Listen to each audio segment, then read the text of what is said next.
As-tu envie de créer une petite histoire, peut-être une BD, peut-être une vidéo, où il y a un personnage créé avec de l'intelligence artificielle qui se retrouve sous différentes positions et le point important, c'est qu'il soit le même sous les différentes positions et comment y arriver? J'ai une bonne nouvelle, avec Canva c'est possible et on va voir ensemble comment. La première étape, ce sera d'aller sur Canva et donc là, vous pouvez aller sur Canva et vous allez atterrir sur l'interface générale de Canva. Et là, vous pouvez choisir quel type de document créer, par exemple une vidéo ou tout type de format. Et moi, dans mon cas, j'ai choisi le format présentation et donc ça a donné ceci. Et j'ai obtenu une page blanche au format présentation. Et lorsque vous êtes sur votre document, on va pouvoir créer notre personnage. Et pour pouvoir créer notre personnage, il faudra créer une consigne qu'on va donner à l'intelligence artificielle et cette consigne s'appelle prompt. Il faudra donner une consigne de maximum 200 caractères ou sinon Canva va nous dire que c'est trop long et on ne saura pas créer notre personnage. Et donc là, on va devoir créer un peu les caractéristiques ou bien les définir. Quelles sont les caractéristiques qui seront récurrentes d'une image à une autre. Par exemple, des cheveux noirs, peut-être des grandes oreilles, peut-être des yeux verts. Voilà, à vous de trouver un petit peu les différentes caractéristiques qui vont définir l'identité de votre personnage. Pour réaliser cela, vous pouvez choisir vous-même et écrire les caractéristiques. Et donc là, si c'est le cas, vous pouvez aller dans éléments et vous allez sur générer, donc générateur d'image par IA, générer la vôtre. Et là, vous allez pouvoir écrire pour un maximum de 200 caractères la description physique de votre personnage. Mais vous pouvez également utiliser un outil, par exemple Perplexity, pour créer cette description. Et donc, faites attention que la réponse soit bonne. Par exemple, ici, moi, j'avais fait un essai et il m'a commencé à me donner des infos, mais pas assez sur la description physique. Et donc là, il faudrait que je lui demande à nouveau pour qu'il me propose un résultat plus sur des caractéristiques physiques de mon personnage.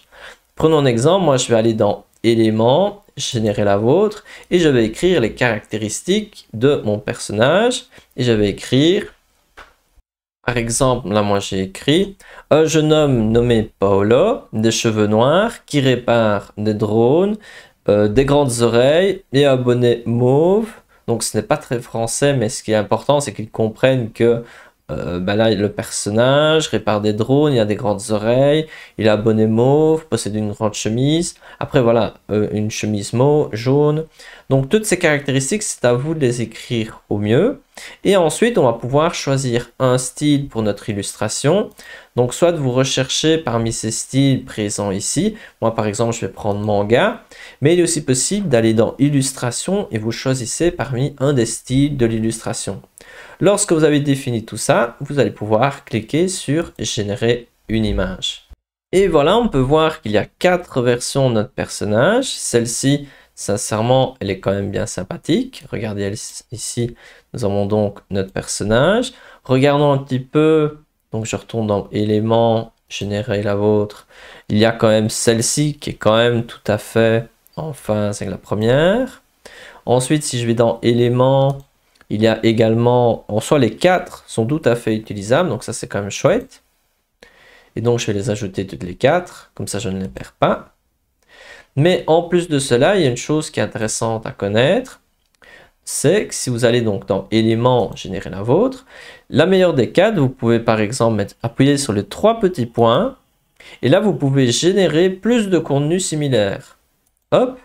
Et donc, on va avoir plus de versions de ce contenu similaire. On va attendre un petit peu. Et là, je pourrais me dire, je vais peut-être prendre celle-ci, ou je ne suis pas content, vous de voir un petit peu. Donc, ça, c'est intéressant. Comme ça, vous pouvez avoir des images similaires à celles que vous préférez. Et donc, si vous êtes content du résultat, on va pouvoir créer plusieurs versions de notre personnage. Donc, ici, on a déjà quelques images. Mais maintenant, on va essayer de modifier un petit peu la position de notre personnage. Donc ici, si je reprends mes diapositives, on a vu la fonctionnalité avec les 3 petits points. Maintenant, on va modifier l'action réalisée par le personnage. Prenons par exemple, je vais dans éléments, générer la vôtre. Et je vais modifier la description. Et je vais ajouter Paolo est en train ou mange. Mange des pâtes.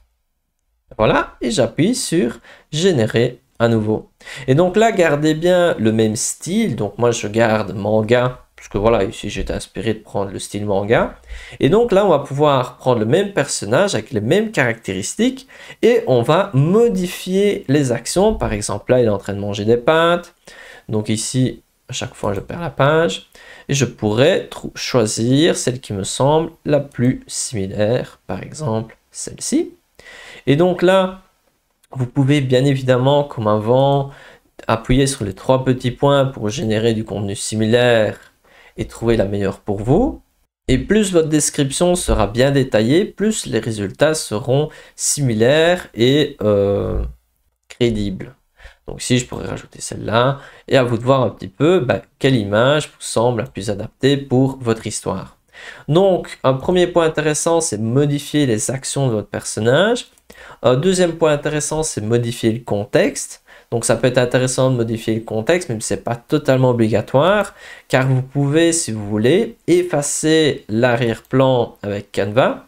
Si vous avez Canva Pro, vous pouvez effacer l'arrière-plan facilement avec la fonctionnalité effacer l'arrière-plan. Et là, après, vous mettez un arrière-plan venant de la bibliothèque de Canva ou venant peut-être depuis votre ordinateur ou présent dans les applications.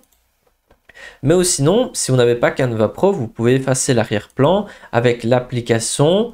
Ici à gauche, l'application, il y a une application qui s'appelle Background Eraser qui permet d'effacer l'arrière-plan. Et maintenant, il y a même Clear Background qui existe également. Ensuite, un autre élément que l'on peut modifier qui pour moi est très intéressant, c'est faire varier l'angle de prise de vue. Donc par exemple, est-ce que c'est une vue de haut? Est-ce que c'est une vue en contre-plongée? Donc tous ces termes un petit peu de la photographie. Et là, je vous conseille de vous renseigner sur des termes de la photographie, sur comment est regardé le sujet. Comme ça, vous allez pouvoir donner un peu de variété à vos images, car sinon ça va être un peu nul si à chaque fois on voit de face les personnages. Après, ça peut être un choix aussi. Si on fait quelque chose de très enfantin, on peut avoir ces personnages vraiment à chaque fois vus de face. À vous de voir un petit peu ce que vous voulez créer. Vous pouvez aussi modifier la météo, donc ça c'est aussi un élément qui peut être intéressant.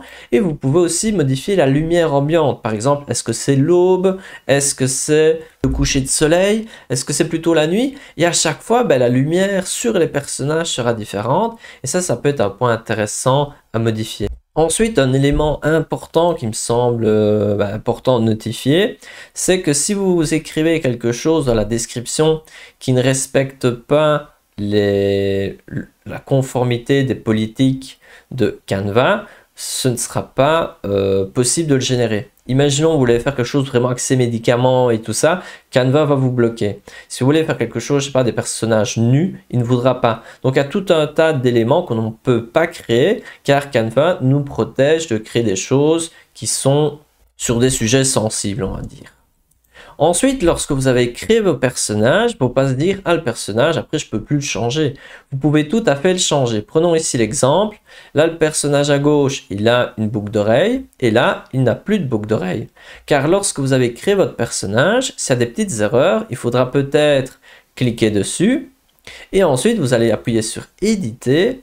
Et avec l'outil, soit la gomme magique, mais qui est accessible seulement avec Canva Pro, vous pouvez effacer certains défauts, ou vous pouvez utiliser l'édition magique qui est accessible à tous les utilisateurs, où vous allez devoir sélectionner une zone. Par exemple, moi je pourrais sélectionner ici le bonnet si je le souhaite. Faites attention que votre pinceau, vous pouvez aussi réduire la taille du pinceau.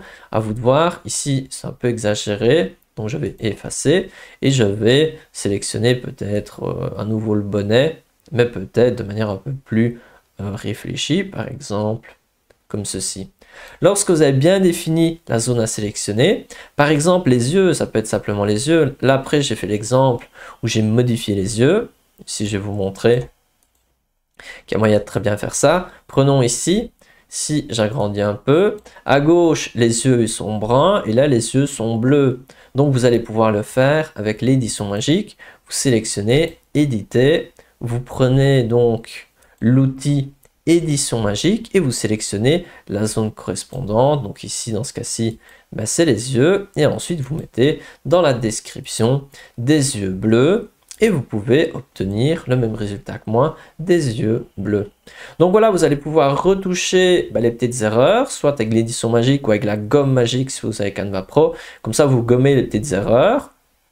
Et ensuite, vous allez pouvoir créer votre petite histoire avec des personnages qui pourraient tout à fait inventer.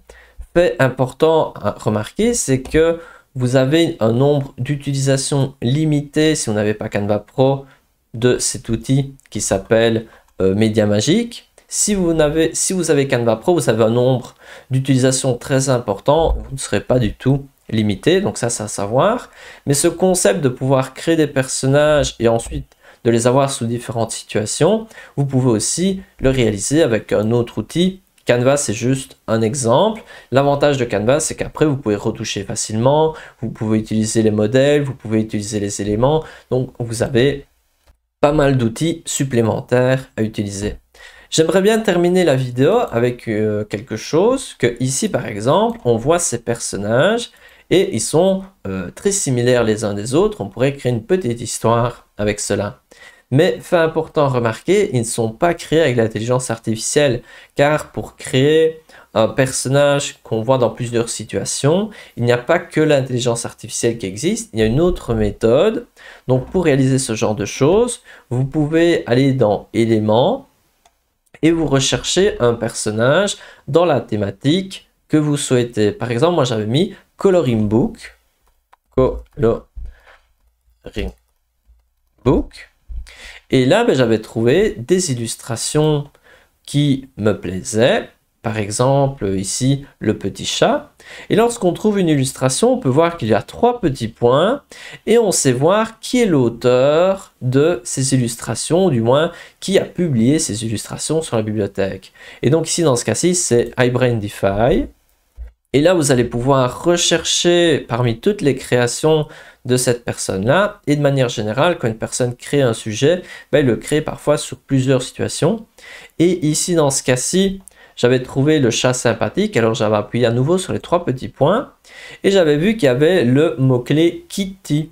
Alors, qu'est-ce que j'ai fait? J'ai cherché dans la barre de recherche Kitty. Et donc là, je suis dans la barre de recherche de iBrainify. Et je vois que cette personne, pour le mot-clé Kitty, a créé tout un tas de chats. Et donc, je vais pouvoir utiliser tous ces chats pour mon histoire. Parfois, c'est le même chat sous différentes positions. Parfois, c'est des autres chats qui pourraient être d'autres personnages. Et donc, ça, c'est quand même sympathique à savoir. Le défaut de cette méthode, c'est qu'il faut rechercher. Et parfois, il y a des créateurs d'éléments qui créent un élément uniquement. Mais parfois, ils créent tout un univers, tout plein de personnages qui vont bien ensemble. Parfois, des mêmes personnages sont sous différentes situations. Donc ça vaut aussi la peine de rechercher. Donc voilà, on est au bout de cette vidéo. Maintenant, c'est à vous de créer. N'hésitez pas à partager cette vidéo si vous avez apprécié. Et on se retrouve dans une prochaine vidéo.